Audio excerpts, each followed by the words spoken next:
You are smart and talented. You're quick study, which makes it easy for you to dive into any topic that strikes your fancy. And that happens a lot. You could be anything you wanted to be. And I believed that for a very long time. I thought it was possible for me to be anything I wanted to be. I'm sure that you have experienced the double-edged sword of that belief. It's simultaneously very optimistic and also can create a lot of overwhelm, because if you could be anything you wanted to be, why aren't you already? And which things should I be out of all these things that I'm interested in? There is a common phrase in strategy. If you're all things to all people, you are nothing to anyone. And it's referring to what happens when a business lacks focus. It leads to fragmentation, dilution of power, being all over the map, expending a lot of energy and resources without accomplishing very much, because it's so diluted and so spread out over so many different targets. The same principles apply in business and our personal lives. We all have finite resources. Even if we had an infinite bank account, we have finite hours in the day. So Warren Buffett, let's give an example, only focuses on 3 goals a year. Steve Jobs was infamous for saying no to anything that didn't fit within his elegant, simple, unified creation. But you, multipotentialite, how the heck do you focus?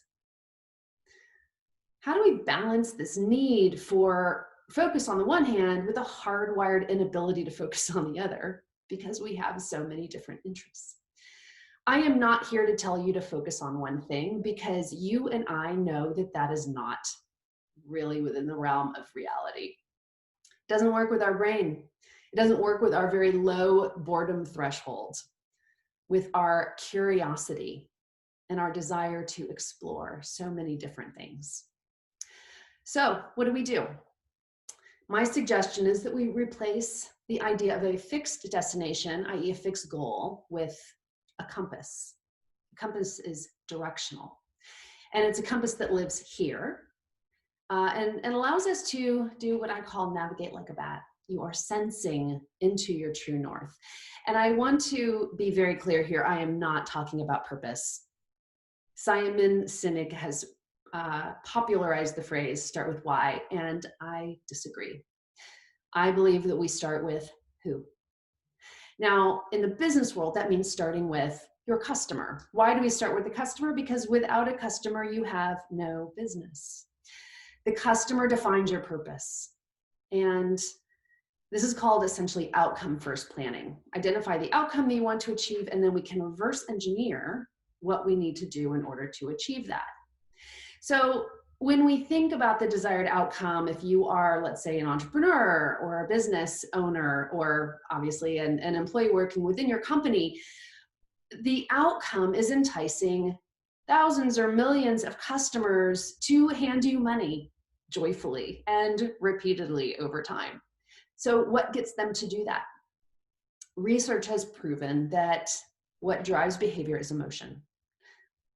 In all circumstances, across all industries, including B2B, it is how your customers want to feel. And if they feel that way, they will joyfully hand over money. But in order to identify that, we need to start focusing on a particular mindset, a certain kind of customer. How do they tick? How are they wired? What brings them to life? I was in this field for 30 years before I asked myself this question. How do I want to feel? How do I want to feel in my job, in my relationships, in the city I live or the country I even live in? How do I want to feel? That was revolutionary for me. When I realized I didn't feel the way I wanted to feel, I started taking steps to intentionally design my life to achieve that outcome. And, the same principles apply here to you. And so this is where I came up with this idea of the inner compass. So lest you start chasing the irrelevant rabbits of generic emotions, let's be really clear here. There are two kinds of emotions. We've got 34,000 human emotions, and most of them are mutable. They change. I can be happy, I can be sad, I can be joyful, I can be frustrated.